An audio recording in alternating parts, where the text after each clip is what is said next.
Mirëmbrëma dhe përshëndetje. Unë jam Mesut Shabani, jeni në podcastin Mesut Shabani. Bëni subscribe.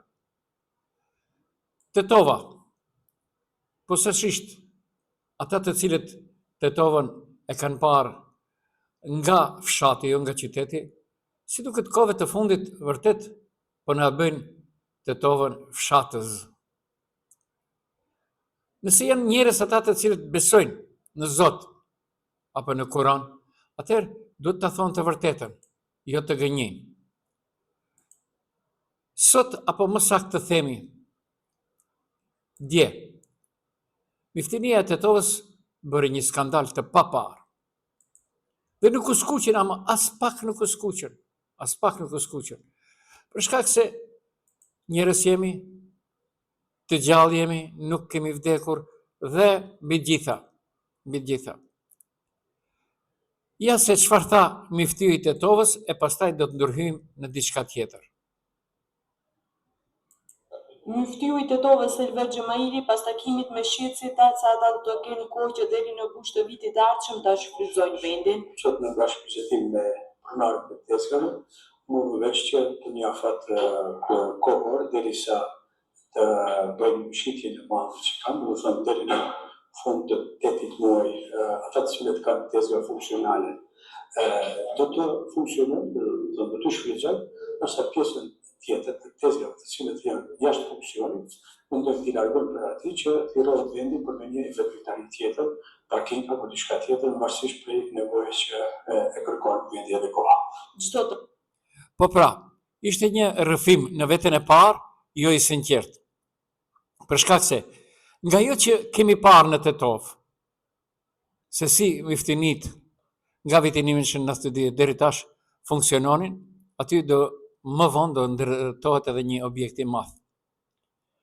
Të gjitha vendet që i kishte Miftinia në Tetovë u ndërtuan objekte të mëdha. Por më befason kjo tjetra. Premtimi i Miftinisë zgjati më pak se një muaj. Deklarata ishte me datë 26 muaj 12 2025. Isha prezent. Të më kishton dikush tjetër se jo, isha prezent. Çfarë rrene edhe atë prej burrave që mbajnë mjekra. Premtim publik i Miftinisë së Tetovës se tregtarët do lejohen të punonin deri në gusht 2026 rezultoi jetë shkurtër. Pa kaluar as një muaj nga deklarata e Miftiut Selver Xhemaili, dje nisën punimet për prishjen e tregut të grave në rrugën Murad Bafqari, duke i lënë kështu 10 familje pa burimin e vetëm të ardhurave. Ndërkohë që Miftiu kishte deklaruar pas takimit në Shitësit se ishte arritur marrëveshje që tregtarët të shfrytëzonin hapësirën deri në fund të gushtit të vitit të ardhshëm, pra 2026 që po e shkelim, për të rritur mallin ekzistues. Pra ky zotim hodh poshtë në praktik pa asnjë njoftim publik dhe pa asnjë alternativë konkrete për tregtarët. Kush tha se nuk e din këta çfarë do bëhet aty? Kush tha? Ndërkohë që fjala marrëveshje u përdor për të qetësuar revoltën, veprimet në terren tregojnë të kundërtën. Eskavatorët folën më fort se deklaratat. Bashkia Fetare Islame, kësaj radhe Miftinia, arsyeton aksionin me ndërtimin e një parkingu duke trajtuar vakëfin si parcel biznesi dhe jo si pronë me funksion shoqëror. Kujtojmë se vetëm javën më parë tregtarët reaguan ashpër duke akuzuar BFIN-in, më saktë Miftinin, se po i nxjerrin nga vendi i punës për ta dhënë vakëfin me qira. Pra, frika e tyre u konfirmua. Premtimet u shkelën ndërsa përgjegjësia politike dhe morale mbetet e pa adresuar. Se kryetari i komunës nuk e di se çka bëhet aty. Për të bërë një parking do të kesh edhe një leje paraprake. Atë leje nuk e jep Mesut Shabani. Nuk e jep. Nëse nuk ka kështu atë le të del nesër inspektorati dhe le të kontrollojë se çfarë ndërtohet aty. E ka obligim ligjor.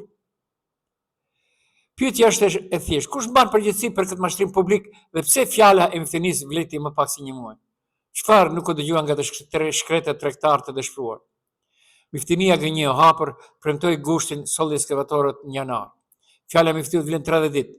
Tregtarët u mashtruan, tregu shkatrua, nga deri në gusht të prishja brenda muajit skandali Miftinisë së Tetovës. Premtime për kamera, ekskavatorët për tregtarët, vakëfi si biznes, Miftinia nxori tregun e grave në rrugë, mashtrimi publik në Tetovë, Miftinia prish tregun pas premtimit, Miftiu foli, makineritë vendosën, tregtarët të qetësuan me fjalë, u dëbuan me forcë.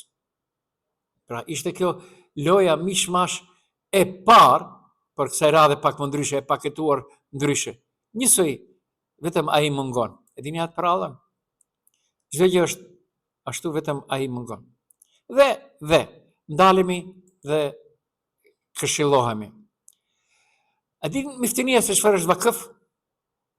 Vakëf është pasuri që një person e dhuron përgjithmonë për qëllime fetare, bamirëse ose publike.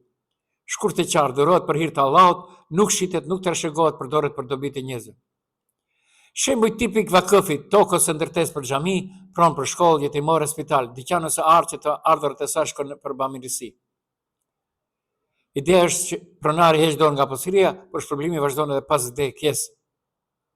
Si funksionon vakëfi? Pronari thot qartë kjo pasuri është vakëf, që nga i moment pasuria del nga pronësia private, menaxhohet nga një kujdestar muteveli, sipas rregullave të vakëfit, fitimi shkon për qëllime të caktuara vetëm. Pra llojet e vakëfit janë vakëf fetar, vakëf arsimor, vakëf social dhe vakëf familjar. Sa ka pasur Maqedonia, mos them 80% e Maqedonisë ka qenë vakëfe, sot nuk është as 20% nuk ka mbetur. Nuk e hëngra unë, e hëngrën ta nga 1990 deri tash. Nuk është okej, për ne vazhdojmë më tej. Është për të çmendur dhe vërtet është për të shkullur flokut. Këta të vlenit mendojnë se jemi total të fshirë nga truri dhe vetëm ata janë të mençur dhe rinë në pushtet. Po bëhet si zinxhir 7 apo 8 investim që nga janari që po merr pjesë Mickovski në një shkollë fillore në lagjen Aerodrom, Blažej Konevski, me objekt të ri evropian. Pamje moderne me 16 klasa. Thuj në zonës nuk ka. Kur vleni është në pushtet, Tetova nuk banon këtu. Dhe nuk skuqin tipat fare. Unë e kam thënë dhe për përsërisi. Izzet Mexhiti nuk ka as kapacitet intelektual, as kapacitet njerëzor. Mos flasim për Bekim Sali e të tjerët. Ata janë një zero e vogël, jo e madhe. Vazhdojmë më tej. Shqiptarët në Maqedoninë e Veriut mund të jenë humbësit e parë të një shteti pa busu. Maqedonia e Veriut nuk po përjeton një krizë të vetme, por një rrëshqitje të vazhdueshme ekonomike, politike dhe gjeopolitike, posaçërisht në Maqedoninë Perëndimore. Në këtë proces shqiptarët nuk janë thjesht qytetarë të zhgënjur, ata po shndrohen gradualisht në humbësit e parë të një shteti që nuk di ka po shkon. Në letër shqiptarët janë faktor kyç, përqindje e konsiderueshme e popullsisë, pjesë e çdo qeverie, flamur, gjuhë, poste. Në praktikë ata mbeten jashtë qendrave reale të vendimarrjes. Drejtësia, siguria, financat publike dhe diplomacia vazhdojnë të funksionojnë sipas një logjike monotike, ndërsa marrëveshja e orrit është e reduktuar një ritual formal, jo instrument barazie.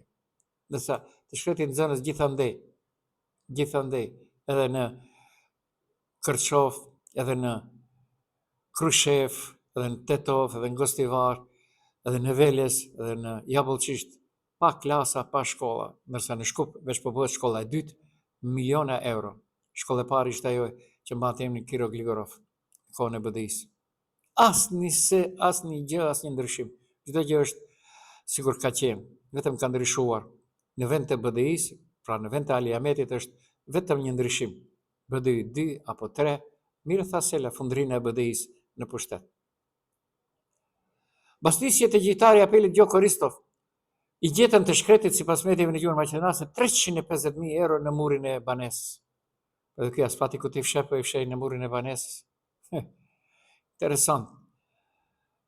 Do i kisha litur këta të antikorrupsionit, mos dilni vetëm në Tetova, mos dilni. Te ne s'ka, kërkush s'merr parë. Vallahi bilaj, kërkush s'merr parë. I kanë marrë para se të fillojë gjykimi. Ndërsa, kryetari i LSDM-s pohoi për televizionin TV24 në Shkup në gjuhën maqedonase se Filipçe ka pirë kafe të Ali Ahmeti para takimit të leadershipit me Mickovski. Çdo kush i ka punët e veta, i di meta punët e veta. Ndërsa Levica ka larmuar atë që e flet Tetova me muaj.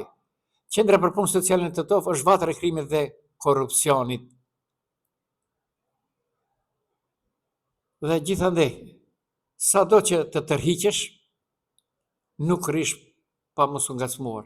2130 punëtorë u angazhuan për ndërtimin e autostradave të korridorit 8 dhe 10, ndërsa punëtorët e Maqedonisë Perëndimore, rinia ikën, tash do na i bin nga çdo kund, nga çdo shtet. Së mërzitni jam. Maqedonia nuk lëviz as ande as kënde, vetëm pritet ardhja amerikane. Si tha meksikani, o Zot, sa larg je, Amerikën sa afër e kemi. O Zot, sa afër je me ne brenda neve, o Amerikë sa larg je. Eja më shpejt. Unë jam dhe isha dhe t'jem Mesut Shabani. Jeni në podcastin Mesut Shabani. Bëni një subscribe.